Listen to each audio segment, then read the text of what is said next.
This is a Film Stories original podcast. Love this podcast? Support this show through the Acast supporter feature. It's up to you how much you give, and there's no regular commitment. Just hit the link in the show description to support now. Weight loss. It needs to be fast and sustainable. Noom GLP-1 starts at just $149 and ships to your door in 7 days. Take it from Lauren, who lost 22 pounds on Noom. If I come off of the GLP-1, it's not going to automatically make my weight yo-yo back. $149 GLP-1s? Now that's Noom smart. Get started at Noom.com. Real Noom user compensated to provide their story. Individual results may vary. Not all customers will medically qualify for prescription medications. Compounded medications are not reviewed by the FDA for safety, efficacy, or quality. This episode is brought to you by Progressive Insurance. You chose to hit play on this podcast today. Smart choice. Make another smart choice with Auto Quote Explorer to compare rates from multiple car insurance companies all at once. Try it at progressive.com. Progressive Casualty Insurance Company and Affiliates. Not available in all states or situations. Prices vary based on how you buy. Ryan Reynolds here for, I guess, my 100th Mint commercial. No, don't. I mean, honestly, when I started this, I thought I only have to do like 4 of these. I mean, it's unlimited premium wireless for $15 a month. How are there still people paying 2 or 3 times that much? I'm sorry, I shouldn't be victim blaming here. Give it a try at mintmobile.com/switch. Whenever you're ready. $45 upfront payment equivalent to $15 per month. New customers on first 3-month plan only. Taxes and fees extra. Speed slower above 40 gigabytes. See details.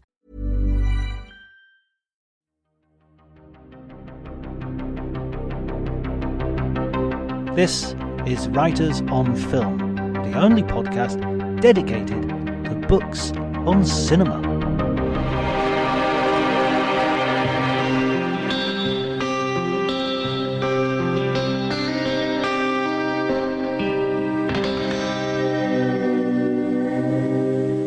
Hi everybody and welcome to Writers on Film. My name is John Bleasdale. I'm a writer and film critic, and today I'm going to be talking to the legendary critic Molly Haskell. She is a writer with many books who, along with her husband Andrew Saris, has marked American film criticism for many, many decades, and it's a real honour and pleasure to talk to her. If you enjoy the episode, please remember to like and subscribe. You can leave a review as well. That really helps a lot. But before you do any of that, enjoy the conversation.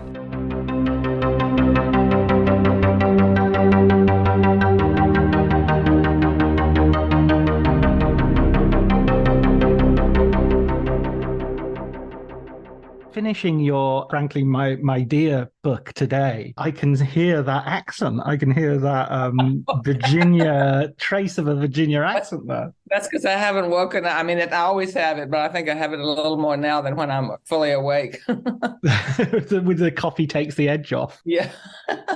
Last week I interviewed Janine Basinger. I saw that, yeah. And she was saying very nice things about you. Oh, I feel the same way about her. She's been fantastic. Yeah. I never see her, but I'm very aware of her. It just seems like there are these female voices in film writing, you know, yourself, Janine, you know, and going back to Pauline Kael, and that are really vital voices that feel as more relevant today than ever before. Well, thank you. There are a lot today. I mean, I can't get over how many.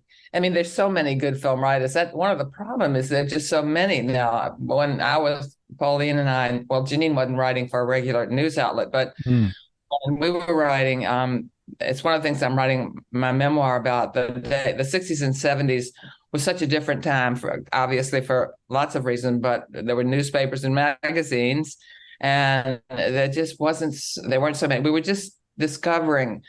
You know, it's sort of the time of reassessing American films, and the New York Film Festival was beginning, and New York had a huge number of retrospective theaters, and there were film societies were beginning on campuses. So it was really the big burst of cinephilia. And it was like we were all talking about the same films. Now, of course, it's just wildly diffuse and dispersed, and so many countries are represented, so many minorities are represented. It's just fast and sort of different age groups being appealed to. So it's just a whole different cinematic landscape. But yeah, I think there were other women writing. Let's see, Joy Boyum at the Wall Street Journal. There weren't many, but they were. Well, for one thing, like at the newspapers, film at that point, film wasn't being taken that seriously. So women at newspapers got to write about it. It wasn't a big deal, So there were a few women, not particularly feminists, but women. But now, of course, they have their own blogs and they have their own their own bylines here, there, and everywhere. I wish I could just even keep up with it. It's just there's just almost too much of it. And also, of course, people write at greater length now because they don't have a magazine or newspaper format to adhere to. So you have not only more people, but more words, more quantity and quality. I remember in England, the first film critic that I ever read with any regularity as a sort of boy growing up was a Sunday Times critic called Dilys Powell. Oh, yeah, that's right. It was great. And again, I mean, I don't remember, it's so long ago since I read her, but it was probably just that tradition almost coming over from theatrical criticism of just sort of well-written, solid, critique. That's the other thing, that one of the other things that was changing in this period I'm writing back. All of a sudden, it became very different. Well, yes, it was being, at first in the Times, Bosley Crowther, who was there for years and years and years, wrote about film as if he were writing about a play. I mean, the writer, and you just went in order, the performances, of this and of that, and you would never put your personal, you would never say I, use the pronoun I. Then all of a sudden it was personal, and it was this sort of recognition that there was no such thing as really objective criticism, especially with movies. We had all been formed in a very personal way by the movies we saw. We had inherent biases that we recognized, and therefore use the pronoun I. So all of a sudden you get these voices that are very distinctive voices in film criticism, and also then you get lots and lots of arguments too, because it was being the whole. There really hadn't been a body of sort of accredited film criticism. There wasn't a canon, there wasn't a sort of playbook. It was just all loose out there. It was all kind of the Wild West in terms of how you could write about it, what you could write about, what films were important, whether you should call them films or movies, middlebrow, the highbrow, middlebrow, lowbrow, sort of accrediting forms that had previously been considered disreputable were becoming creditable. Like, this was sort of a little later, but anyway, in the 70s, science fiction and horror film, which had just been B movies before, were being given A movie treatment. So everything was kind of shifting and changing, and it was exciting and contentious. But talking about that formative period when we all have our, we're like ducklings, breaking out of the egg, and the first thing we see imprints us. That's what we're going to follow for the rest of our lives. What were those formative experiences of cinema for you? Well, I grew up in Richmond, Virginia, and it was not that there was, at that time, most big cities had one foreign film theater, and the rest was just whatever Hollywood, first run Hollywood. There were no revivals, no retrospectives. So I wasn't exactly, I was a late blooming cinephile, but the film that really kind of shook me up was Diabolique, the Clouseau film, which took place in a boarding school. I was going to a sort of girls' school, so I knew what that kind of fetid atmosphere was like, and it just blew my mind. It was so dark, and there was this sort of evil and sophisticated. It was sort of not like anything I'd ever seen, and so I was already kind of interested in France and French culture, and so that movie just.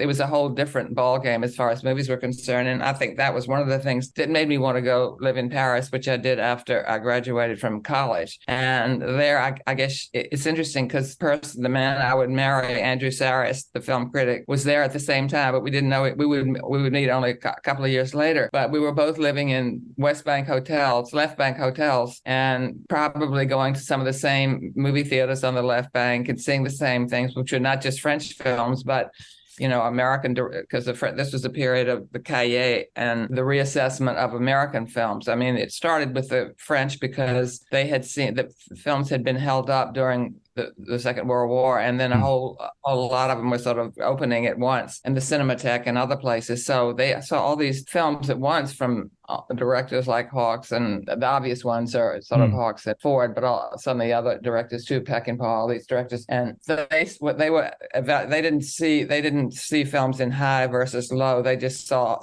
all of cinema was equally interesting. And they loved the American films, and they began the process of kind of assessing and evaluating them and a taxonomy. And then Andrew was influenced by this when he did his taxonomy of American film directors. So that was the period when it was just, you were just learning, you were just seeing things, a lot of films at once, just seeing these great French directors who were coming out now, René and Bresson and the Nouvelle Vague, Truffaut, Godard, all of that. And it was just so exciting. And then with American films too. I mean, of course, there were fights because Andrew was an auteurist and Pauline Kael hated the auteur theory. So they were just squabbling in print and saying nasty things about each other. Pauline was nasty. He was the nastier one, I have to say that. Anyway, and so some people, because I was just looking at this book that came out at that time. It's called Favorite Movies. A guy named Philip Nobley put it together, and Pauline's not in it. She had better things to do or something. But it has a lot of interesting pieces by different critics of the time. David Denby, Stephen Farber, Andrew and I are both in it, some of the English critics, and of the favorite film. And in the beginning, he asked everybody, why is everybody so, why are they so argumentative? And they say it, that's what I've said. It's just because it hasn't been, the canon hasn't been hammered out yet. And then he asked them, why are they so vituperative? And one person is anonymous. I'm sure it must be Manny Farber, although if it were Manny, I don't think he would have been anonymous. He said, because they're all assholes. Well, he's honest. That's the way he saw it. Anyway, everybody but him was an asshole. It sounds like Twitter before Twitter. Yeah. Thank God there was no Twitter then. Oh my God, it would have turned it up. Oh my God, it's enough. Yeah, it was like that, and it was also like blog. I mean, the reviews were closer to blogs than to the conventional review too. In the personal dimension of it. How long were you in Paris for? Because that must have been amazing, sort of being in Paris, seeing movies, and then coming out of the movie and being in Paris. It was fantastic. It was just wonderful, and I didn't have the framework of Cahiers or anything like that to go by. But it was, I mean, seeing the Truffauts and Godard for the first time and just knowing how great they were. Of course, I didn't have anybody to talk to about it. That was frustrating. But I was just smitten. And I mean, all of them with Romer Chabrol, I think they're my first loves in many ways. And it's always interesting. Another thing that this is not quite related, but it's one of the areas of disagreement of Pauline and Andrew was that Pauline said, I don't know if this is true or not, but she maintained that she never wanted to see a film twice. I mean, she felt that the first experience was the important one, and that's the one she wanted to give her readership. But for Andrew and for me as well, I think one of the extreme joys of movie going and movie loving is seeing things again and reassessing things and seeing how they look in different periods and whether they hold up. And, your feelings shift and the movie scene, of course, the movie's still the same, but it seems to be slightly different in a different era and all of that. So I think that's part of what a different approach to film criticism. One is just I think the reviewer, the daily reviewer, of course, is you go with your first response. That's what the readership of a newspaper wants, the first response. But I mean, today, I don't think anyone does that. I mean, I read Manola Dargis or somebody who writes in the Times or for a large audience, and they all acknowledge having seen something twice, and I think, and also in a way, movies may be more meant to be seen twice. Now, some may say Kubrick or somebody like that. Anyway, just different approaches, and they were all jostling with each other during that period. It's so funny having those rules as well. It's always, I kind of admire it to some degree, but I also suspect they're always there to be broken. There's no, what's the point in having that rule if you're not going to break it? No. Well, how can you resist? I mean, some movie that you've loved, you're not going to see it again. My God, I don't get it. Why eat one chip? I mean, I've never met anyone who's eaten one pizza. You either eat pizzas all the time or you don't know they exist. There's no middle ground. Well, I guess you could say that they're different flavors, but they're not that many different flavors. So, I mean, that's right. Exactly. This one is better than anyway.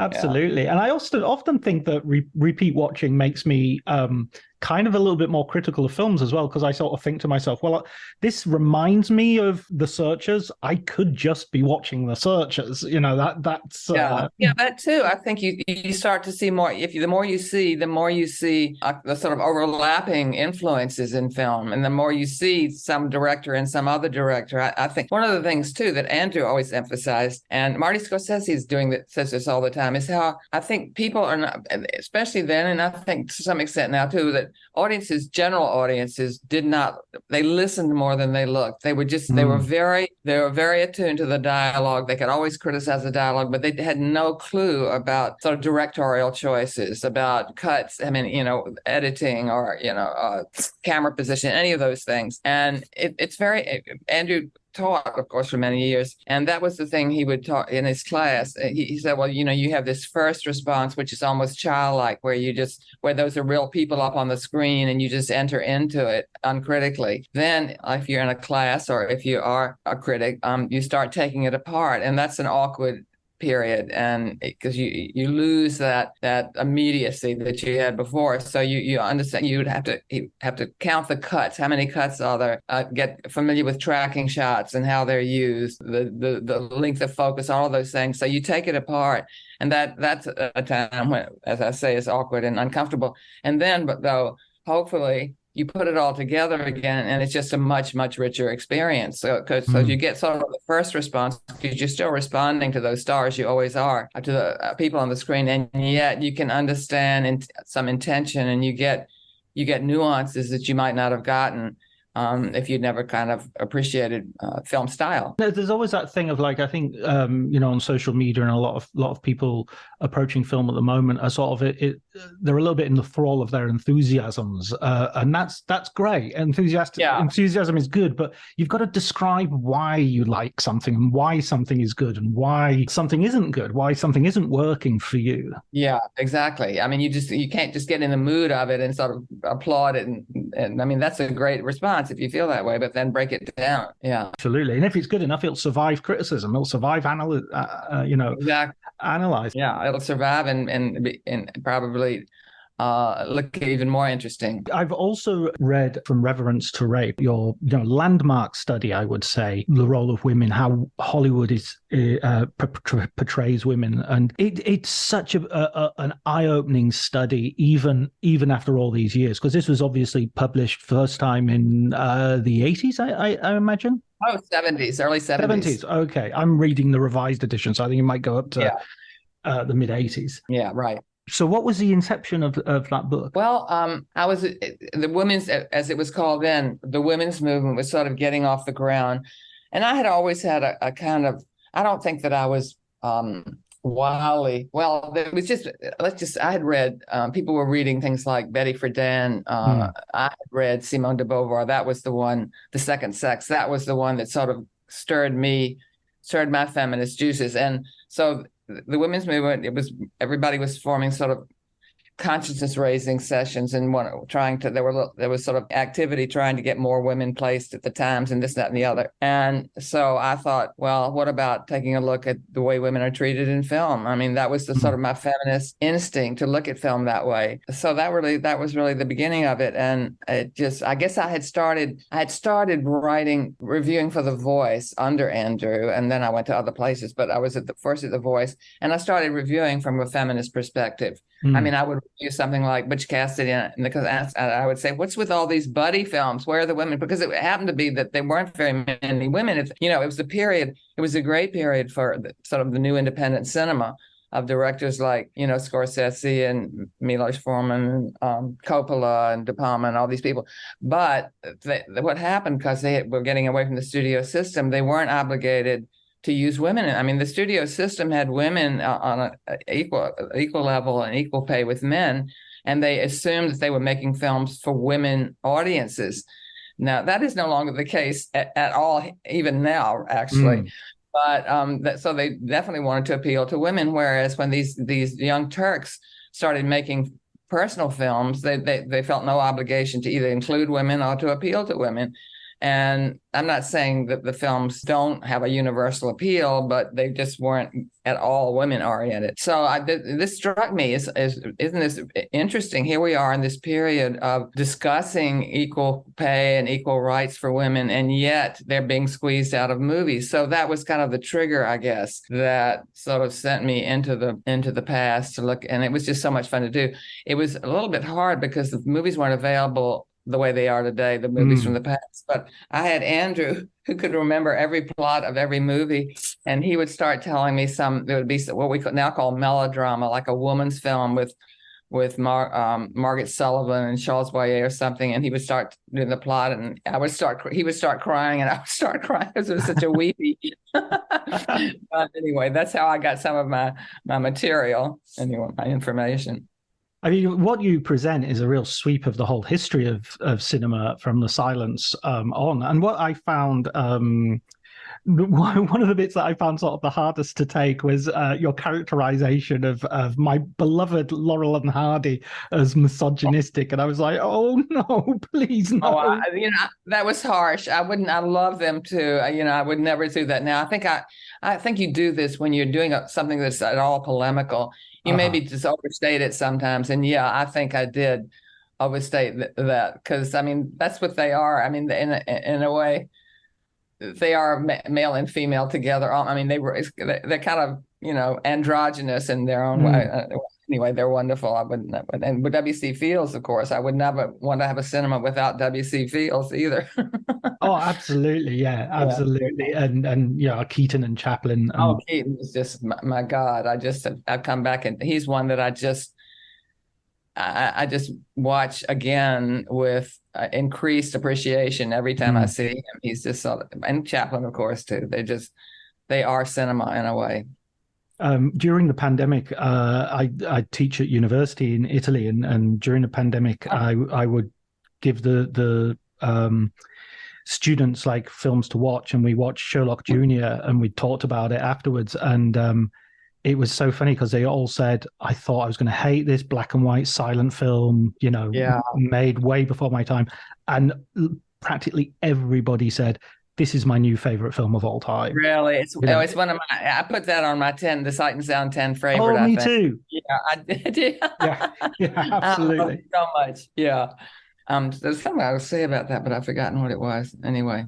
Oh, I know what it was. Yeah. So Pee Wee Herman just died, and he had just gone by my radar completely. So I thought, well, I've got to watch a Pee Wee Herman movie just so I know who he is, because he was not my era for television or anything. So I watched Pee Wee Herman's Great Adventure, and I did find, I was drawn to him in certain ways. I think he was talented, but in the end, he has this whole segment where he goes through whatever studios at Universal, Warner Brothers, through the studio backlot and all the sets. And it just reminded me so much of Sherlock Jr. and of Keaton doing his own acrobatics. Whereas Pee Wee Herman, you see that he's always being cut. I mean, he doesn't pretend to do it himself, but all the kind of the physical comedy it's not him. I mean, what he does is very limited compared to what Keaton does. Oh yeah, no one is comparable to Keaton. I don't think even Laurel and Hardy, I think, had their own stuntmen and doubles. They weren't. Yeah, no, nobody was like Keaton. Nobody. Yeah.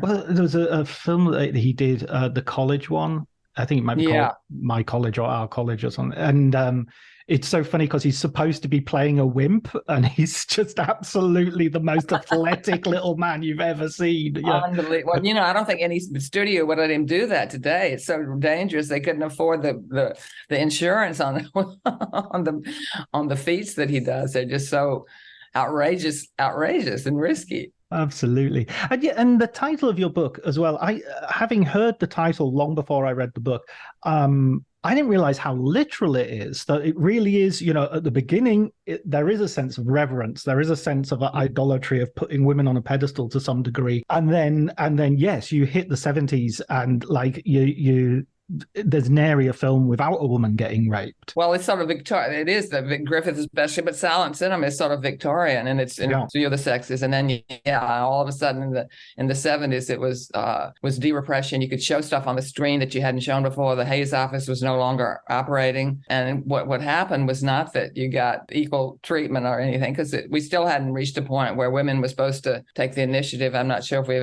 ever will exactly reach that, or whether we should, but anyway. That's another story. So this sort of misogyny was just sort of out in the open and explicit. It does feel sort of punitive. It does feel like, okay, Diane Keaton, you want to be a teacher in New York, and this is what, and you want to have sex with different people outside of marriage. This is what's going to happen to you. And right, exactly. And I think we're still living with that a little bit. Just to go back a little bit, but the pre-Hayes, the pre-code days, again, I think this was a little bit of a result of COVID and having the opportunity to go back and hunt up lots of films I hadn't seen. I had a little bit of a pre-code watch list that I went through, and those films were so interesting and raunchy and different. And even something like there's so many, even like the Tarzan films. I watched a few of those, and wow, they were so sexy. I have to watch those, yeah. I know, they were just casually sexy. They were just what they were, which Hollywood has never been again, I mean, now or ever, was cosmopolitan. They were worldly. They weren't just naive and parochial, and the way some of the films were a way that sort of the Hayes office implicitly was, narrow and parochial and puritanical. They just weren't any of those things, and you sort of can't believe it. I think a lot of it is the European influence, or the influences of outsiders who are coming into the film industry and who keep it. I mean, directors like Lubitsch keep it cosmopolitan for a while after the code, but he does it sort of in this clever, sophisticated way, and also he was so good. I mean, he's just another one of my gods that I think he influenced other directors. He made it possible for other directors to be slightly sexy and racy, and to see how to do it. I mean, like Billy Wilder said, I learned everything from Lubitsch, but. So thank God for somebody like that who did have this sort of cosmopolitan influence. But yeah, I mean, you see these pre-code films, you can't believe it's the same place that's putting out the more puritanical ones that come later. It feels like the chronology's all mixed up. Surely this should come after. Surely we should make progress, and this should come after. I know. We sort of, it really regresses. The cinema really does regress after the pre-code era. Yeah, and the women too. The women are wild and fun, and nobody seems to. I mean, it's just really interesting. One of the things I've always sort of objected to, and it's become this kind of buzzword. I remember when I read, nothing against Laura Mulvey, but very smart woman, but I remember reading her essay about visual pleasure narrative cinema, about the male gaze, G-A-Z-E, the gaze, which has now become a buzzword used everywhere. It's a sort of suggests a monolithic view of movies that men are always objectifying women. And my feeling is not only number one is that watching movies is such a complicated multiform experience. It's not just you're not just identifying with your own sex on the screen. I'll identify with a man on the screen. A man can identify with a woman on the screen. The women also eat their parts, even after the code in the 30s, and I would say in the different ways in different eras, but the women themselves had such authority and such spunk and such spirit that even when they were playing conventional women who got married and lived conventional lives in the end, they didn't feel conventional. They didn't feel like just objects. So I think that it's just a narrow way of looking at it, and it sort of puts men in the driver's seat all the time, which I don't think they are. And this is one thing I wanted to write in From Reverence to Rape. It was a polemic against the indignities or the lack of independence of women's roles in movies, but also to suggest how women kind of sort of subverted that in many, many ways too, so that it was a complicated, and there was a lot of ambiguity, and it wasn't just male possesses woman, male objectifies woman. It was, that line was just too monolithic for what movies were. And like the role of the femme fatale is can't be contained. Yeah, exactly. Yeah, it's just that sort of, I don't know. There's a way that sort of ideological neatness doesn't allow for the wildness of life and the experience. I mean, it's much more visceral. I'm sitting in more visceral and more then it's more ambiguous. It's not just I think that, and that's the trouble with ideology is, and I'm afraid it's persevered in various forms in film theory and the academy, is it's just really it's not about aesthetics, it's about ideology, and it's about victimology. It's just always seeing women as victim. And if we can't see now that women are for example, if women are always to be looked at, what part do they play in that? Why are they always dressing to be looked at? I mean, come on, what part do they play? They're engaged in the world actively. Exactly. And so when you come on to sort of the present day, and as you're saying, the present day, we to some degree, feminism has had its victories, but while at the same time, you do look around and you do see, well, there are more female directors, but there's no sense of parity. We have Greta Gerwig doing a wonderful sort of commercial success with Barbie, but these are kind of exceptional figures rather than. So how do you look at the industry and see what's going on at the moment? Well, I do. I think the word industry is good to use.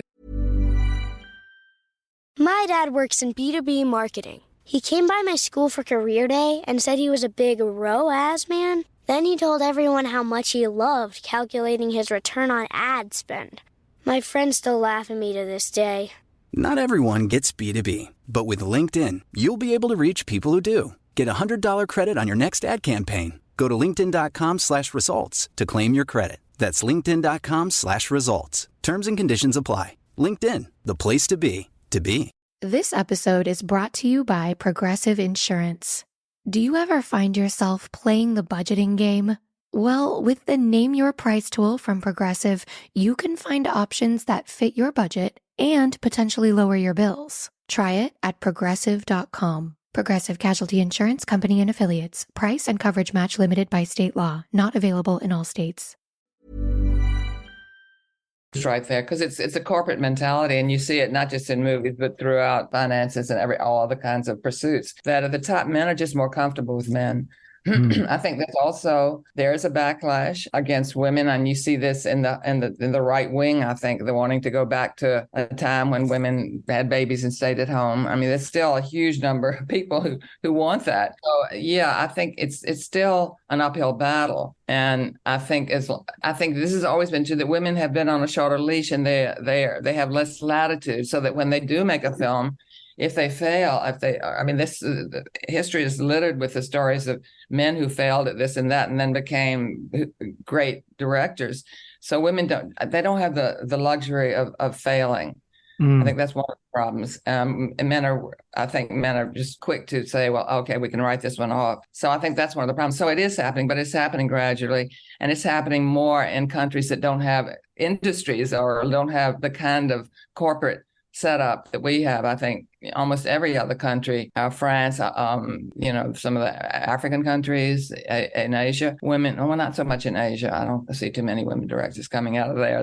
They're more patriarchal, I think, than we are. Anyway, so I think it's just slow in coming. And I think for women also, I think women are divided. Women are ambivalent about, let's just start with taking the initiative in sex, because we were talking about that. I think they're very ambivalent about that. I think this is one of the reasons we have this whole trope of women going and getting wasted in a bar. And then, so they want to feel feminine and want men to come to them to all of that. So they don't want to be the big boss. And yet you have to be the big boss if you're going to make a movie. It's a real sort of authoritarian position in a way. So I think that's one problem.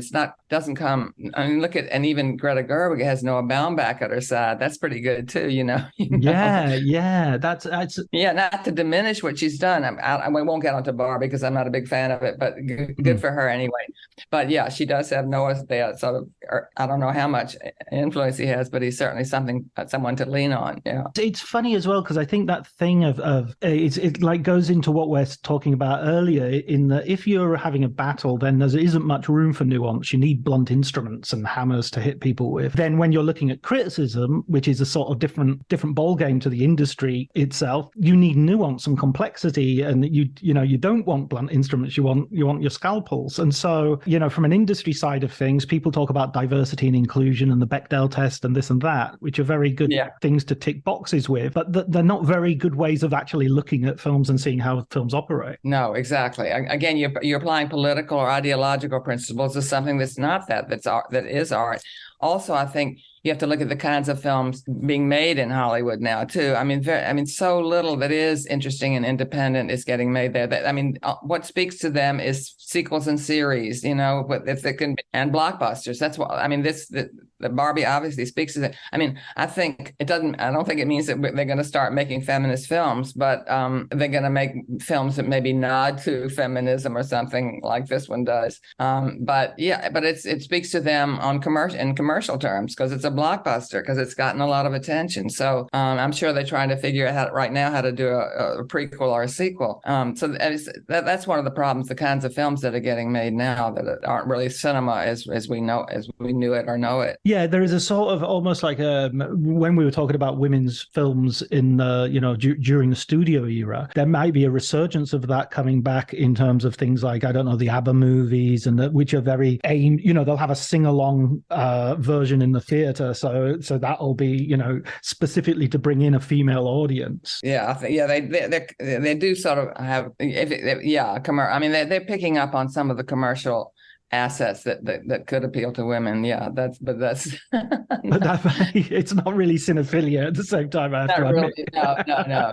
I must admit, when you were going over some of the countries and places where women are maybe making a few more films, I think the UK is actually getting quite good at this. There's a fair few filmmakers who have come out in recent years of the UK, like Charlotte Wells, Joanna Hogg. There was one that I saw at Cannes this year called How to Have Sex, which was exactly about the topic you were talking about, the women going out getting wasted and basically problems with consent, and that's by Molly Manning Walker. Her first film. I've written it down. It's really good. It's a really good it's sort of like a bunch of girls who are in their 16, 17 age group, and they go to like a Greek island town to just no parents, and they're just there purely to get drunk and have sex, and she wants to lose her virginity. And it very much skates the lines of what is consensual, what isn't consensual, what are the pressures.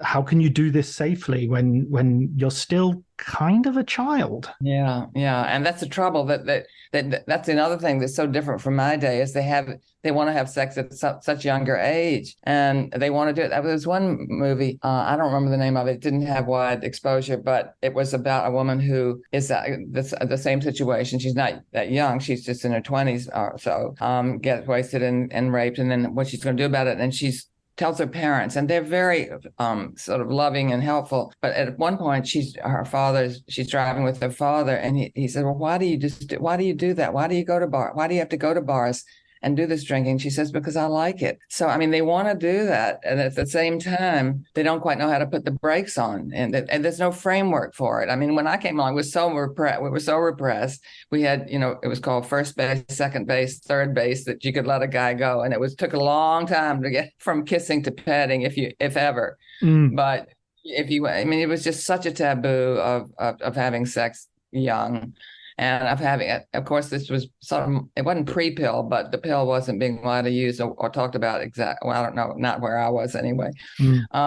But the idea of getting pregnant was just, your life would be over. So this was what chilled us, and maybe in a bad way as well as a good way.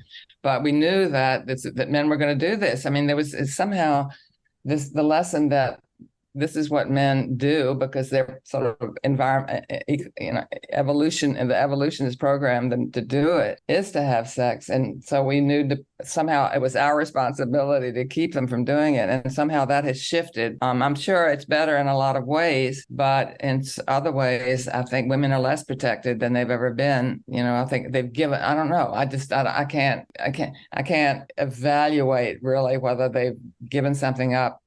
I mean, how negative or how positive a thing it is. And I look forward to seeing this film. There was one, I can't remember the name of it. My memory's so bad.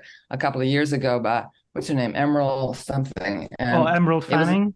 Well, about the revenge, a woman. A promising young woman. Yes, that's the same kind of story about revenge for that kind of a rape. A woman actually, I believe she commits suicide afterward or something. Anyway, I mean, it's a very real issue. And I think movies, I'm glad movies are dealing with it. It's just very troubling. It seems to be, I mean, it's that thing that when you said earlier, movies are universal.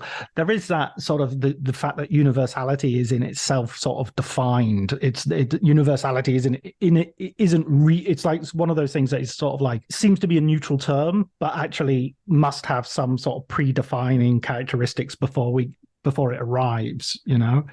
Do you know what I mean? Do you know what I mean? It's sort of like we're using it, but we really mean it looks like us. I think that's true. I think we're so. I feel this all the time when I'm reading people. For instance, in these, I see a lot of these papers from Columbia Film School students about the kinds of hetero, patriarchal, late capitalist practices. And I think I sometimes think, well, don't we see that we are inside this too? We're being shaped by. I mean, we're not that we write as if we're somehow outside of the problem or the era that we're writing about, but we're in it. You know, we're right in it. So I think it's very hard to sort of evaluate as if somehow in this kind of abstract way. Anyway, I don't know. I just think sometimes I feel like I'm so for better or worse, and usually I think it's for better. I'm sort of out of this particular race, and I don't know what's going to come of it. I mean, movies, there are going to be more and more movies about he said, she said, and of these things. And it just goes on. I mean, I thought about that with the Harvey Weinstein thing. Number one, how many, I mean, he's one person. How many others are not getting caught, you know, and are not going to get caught and are going to be covered up and go back to business as usual? I don't know. It's a discouraging thing. And I think in some ways we were better off when society put these brakes on us. I think I had a definite sense that we sort of, it seemed that so-called witch hunt that some people wanted to use that idea, no, it's gone too far. What do we do? It seemed to stop very quick. It was like, oh, we've got him. That's it. He's done. No more, nothing more to see here. You know, it's all fine now. It's just like, what? Him and Cosby were doing it all, and that was it. Yeah. Okay. Yeah. And now you're writing this memoir. That must be sort of an interesting place to be headspace wise, that you're going back into the past even as you're sort of seeing new things happening. Yeah, it really is fun. It is. I mean, I acknowledge how much better, and as I've already said, I think the cinema scene is today. It's just so much more diverse, obviously. And even if they're not as many women as we'd like to see making films, they're making them, and they're making, and people are aware of them as filmmakers. So, I mean, it is interesting though how that is one area where, I mean, we had, as people have pointed out, we had quite a few women filming, not a huge number, but in early Hollywood, and how things, you know, again, how things regressed at a certain point in the 50s, maybe, you know, the 40s and 50s and regressed. So now we have to sort of invent the wheel all over again. But in the most respects, it's so much awareness. But in a way, the trouble is, this is one thing that just occurs to me all the time, how I'll see films at the film festival that some of my friends who are not particularly, who love movies but aren't cinephile, will never see. They don't even know the names of some of these Asian directors and never will. So there's a kind of fragmentation, and there's no common ground. On the one hand, you have Everything Everywhere All at Once is winning the Academy Award, and a lot of older people aren't watching that. And you have these fairly esoteric films from, you know, India or Asia, and not even all that esoteric, some more than others. And so the cinephiles are seeing those, and not even all the same. So we're just not ever having the same conversation. And that's what we had. What I say is, it wasn't the golden age of cinema. It was the golden age of appreciation, where we were realizing that cinema wasn't art. Even American films were art, and appreciating them. And it was exciting. And American films that hadn't really been seen or appreciated were being brought forward. And reassessed. And so all of that, and although there was a lot of disagreement, as well, I think in this book I was mentioning earlier about favorite films, I think somebody, maybe it was the editor, said that on 10 best lists, critics would be still are in critics groups and end of year prizes. And some critic would have something on his 10 best films that somebody else would have the same film on his 10 worst films. Oh, that's brilliant. I love that. I love that. It is. We were still seeing the same films. I mean, those 20 films that were listed in those two guys, or however many more, were all being seen by the same people. Whereas now it's just everything is, and I think it's interesting that there's so much writing about starting in, I don't know what, September, about the Oscars. It just there are more people writing about the Oscars than are watching it. That's absolutely true in recent years. Absolutely. I mean, there are some entire sort of I think, Variety certainly has an awards editor, and most major publications will have an awards editor who does nothing but write about awards, and it's I know. I agree with George C. Scott in this. He was the only actor to sort of turn down an Oscar just because he thought it was rubbish. He didn't agree with the idea. I'd forgotten that. Good for him. Like people that turn down the Nobel Prize. Yeah, good for him. Yeah. He called it a meat parade. Not a nice man in other ways, but right on that occasion. Yeah. Talking about that sort of canon of sort of, one of the things that I always look back to is when I was growing up in the 1980s and I was having my first experiences of cinema, I could look back at the 2 decades that sort of preceded me that, I had to catch up on before I could go forward. And there was just a very short list of names. It was Bergman, Kurosawa, Kubrick, Fellini. Yeah. There were these, you get them under your belt and you're in a pretty good position to argue with people. When I was coming along, we even were aware of silent cinema. I mean, that was what was, I say this, it's not quite true. It's a sort of exaggeration, but I say you could hold the history of cinema in your hands, which of course now it's just vast in time and in space. I mean, there's no way. And that's why I think it has fragmented. We have fragmented into generational kind of appreciations, because I think that the young people now have how could they have an interest in silent cinema unless they are really hardcore cinephiles, and the earlier films don't speak to them. I think they're just so overwhelmed with the now of the internet, everything that's going on and what's available to them, that they don't even maybe they don't even look backwards out of curiosity. I was doing how did she say it? Okay, I was doing something on His Girl Friday out here, and some young woman called to do a pre-thing interview and said, well, is it relatable to young people today? And I said, maybe not. Maybe Cary Grant, maybe they just could not even. Cary Grant gets away with a lot in that, and he might not get away with any of it to an audience today. It's a different world. I said maybe not, but maybe they would like to see something that's of their past. And when I was teaching, students wanted to know about the Depression. I hadn't been in the Depression, but I knew about it from reading about it. And there were films that, like even Gone with the Wind, all these films that related explicitly or implicitly to the Depression. But I don't know if there is that sense of volitional curiosity about history now. It's almost like we don't have anywhere to stand still for a moment to even, I remember being bored for a week, and, I was bored for a week in 1987, and the rest of my life I've been doing too much, it's exactly. And I think that's what everybody's sort of, it's terrible to say, but breathing a sigh of relief that no movies are getting made right now, because now we can look at the ones that we haven't had time to look at because of the strike. And COVID too was a chance to kind of regroup and watch things. I don't know. I think it's probably theater going is going to be a specialized thing from now on, with things like with Oppenheimer and Barbie. We'll get people in theaters, but not just regular openings. I don't know. So that's a whole different thing too. That and also I think that the series. I think it's always important to talk about series, because they've taken over in a way the storytelling function that Hollywood movies used to do. I don't think narrative is how it's all kind of, it's not just not that it's postmodern, but most serious movies play around with time and aren't really, just, I don't know, David Lynch or whoever, they're not interested in sort of straightforward narrative.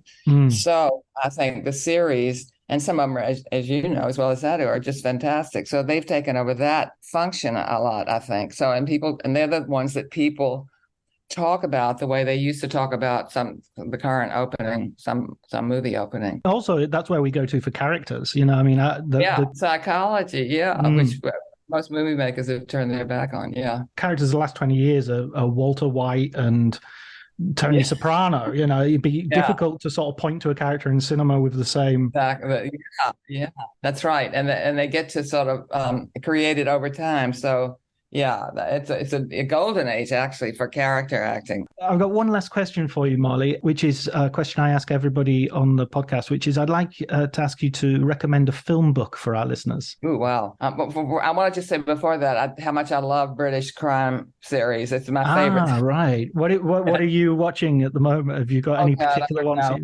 Well, I loved Shetland. I was mad about. I always just fall in love with somebody. I fell in love with what's his name in Shetland. Anyway, my mind is going to go blank now because I still haven't had my coffee. But Douglas something, Henshaw. No, I don't know. I should have thought about it because I really, really love a bunch of them. Anyway, Douglas Henshaw. Yes. Douglas Henshaw. Yeah. You know, I've not seen that one. I should watch that. Yeah, I love that, and the others. Oh, I can't remember. I wish I could because I would love to just pay tribute to some of these fantastic actors. This is what it means to be old. The titles and names just elude you. Sorry. Oh no, it's going to get worse because I'm already there. No, you're not. No, you're not. You picked up on some of mine. I just did. I don't know if Jean mentioned it. Janine mentioned it. We just were asked to do the 12 or something best movie books, and so I had to make a whole list.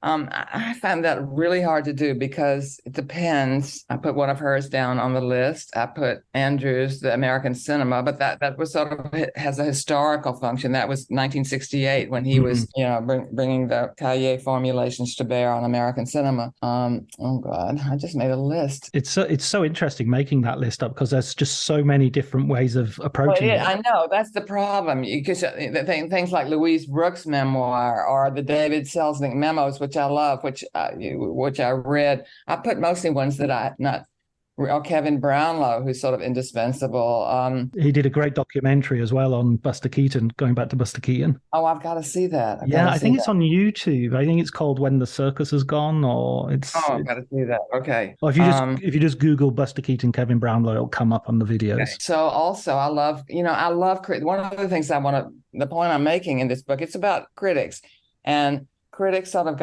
I've always had a sort of a bad name, and I've never understood why, because I've always loved them, whether it was in English or, literature or whatever. I've loved reading critics. And so there are a lot of anthologies with critics' reviews in them that I read, that some of them that came from this National Society of Film Critics, as Gavin Lambert. I mean, there's just so many who. Yeah, it seems to be a thing that we need to defend nowadays as well, because there's, people are kind of, in a way, more literate when they come to discussing their taste. And, there are all these little phrases for tropes and things, which I never had when I was growing up. I just watched TV and just swallowed it whole, basically. Yeah.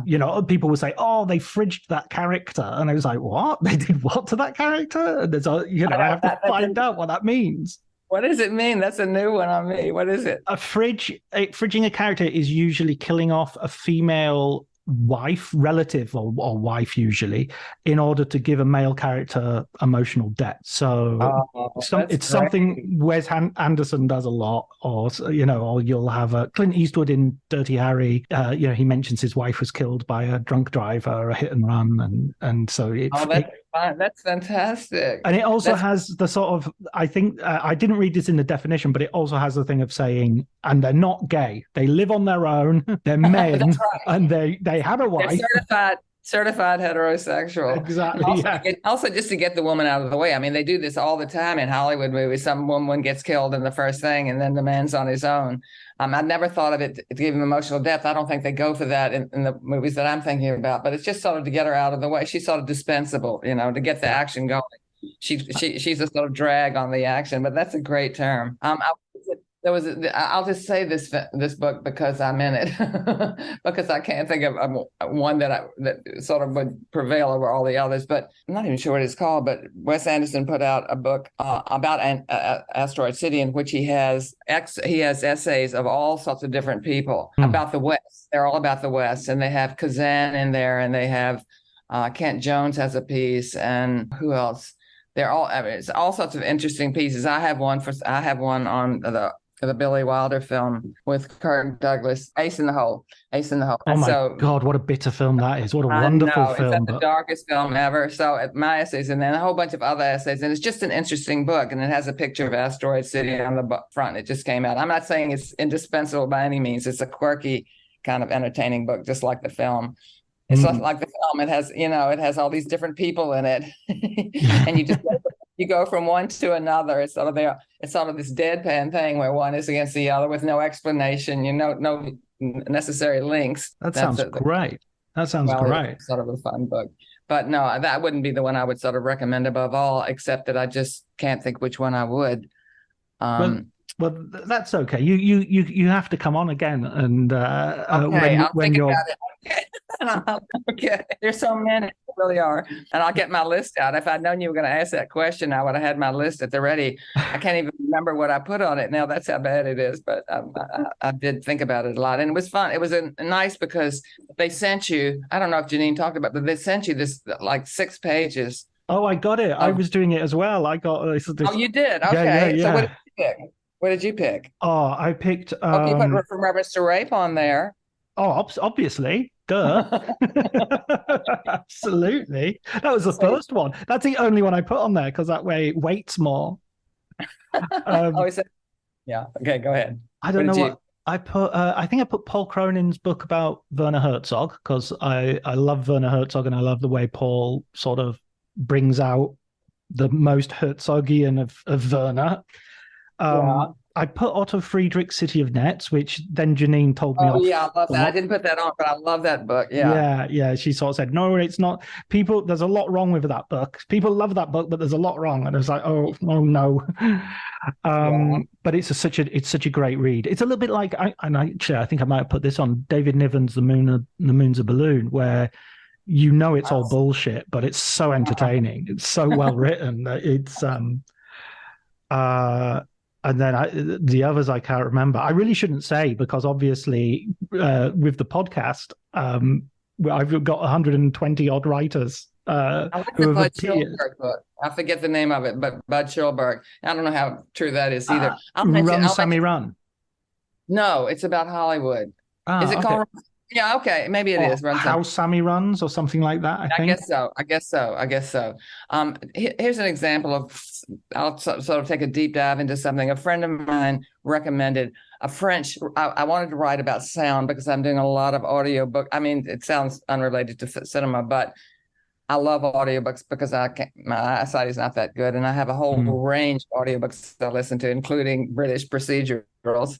I have a favorite there too, but this is, he recommended this Michel Chion, who's a French critic who specializes in sound. And his classic book is Audiovision, Sound on the Screen, which I've just gotten, Sound on the Screen, I've just gotten, I haven't read it yet. But I suddenly started, for some reason, reading something about Kubrick. And I wanted to look at Eyes Wide Shut again. And he has a monograph. I think it's one of those, BFI film monographs on Eyes Wide Shut. And it's just brilliant. And I'm not sure I agree with it. I don't think Eyes Wide Shut, I'm not sure what I think of Eyes Wide Shut. I sort of go back and forth on it. But I just loved reading that and then thinking about that and then seeing the film. So this is why I love critics. And I just would say this is why I have a hard time coming up with one book. But we will do that. We will revisit that, I hope. And I could just blast off a whole bunch of them because I think that they're books that should be read. Okay. Well, thank you so much, Molly. Thank you. I enjoyed it. I'm sorry I was kind of groggy, but thank you. Okay, I'm going to cut the recording there. Okay, bye-bye. Bye-bye.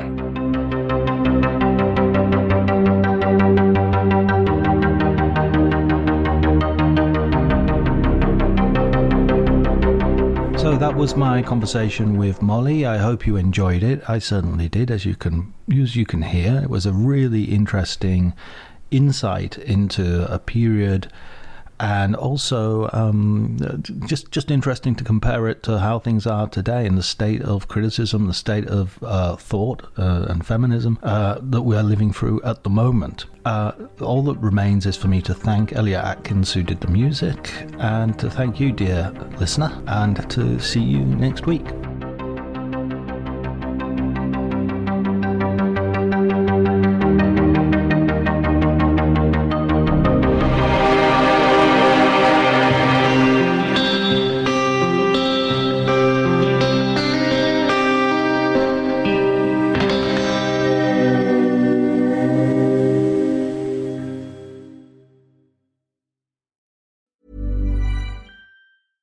$1-800-Flowers.com knows that a gift is never just a gift. A gift is an expression of everything you feel and helps to build more meaningful relationships. 1-800-Flowers takes the pressure off by helping you navigate life's important moments by making it simple to find the perfect gift. From flowers and cookies to cake and chocolate, 1-800-Flowers helps guide you in finding the right gift to say how you feel. To learn more, visit 1-800-Flowers.com/ACAST. That's 1-800-Flowers.com/ACAST. Cue the fireplace and your favorite fall movie. There's nothing better than a cozy evening at home with a glass of First Leaf wine.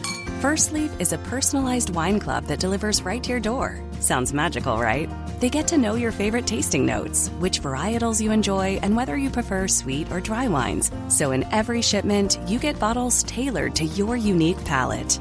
Go to tryfirstleaf.com/fall to get your first 6 wines for just $44.95 with free shipping. My dad works in B2B marketing. He came by my school for career day and said he was a big ROAS man. Then he told everyone how much he loved calculating his return on ad spend. My friends still laugh at me to this day. Not everyone gets B2B, but with LinkedIn, you'll be able to reach people who do. Get a $100 credit on your next ad campaign. Go to linkedin.com/results to claim your credit. That's linkedin.com/results. Terms and conditions apply. LinkedIn, the place to be.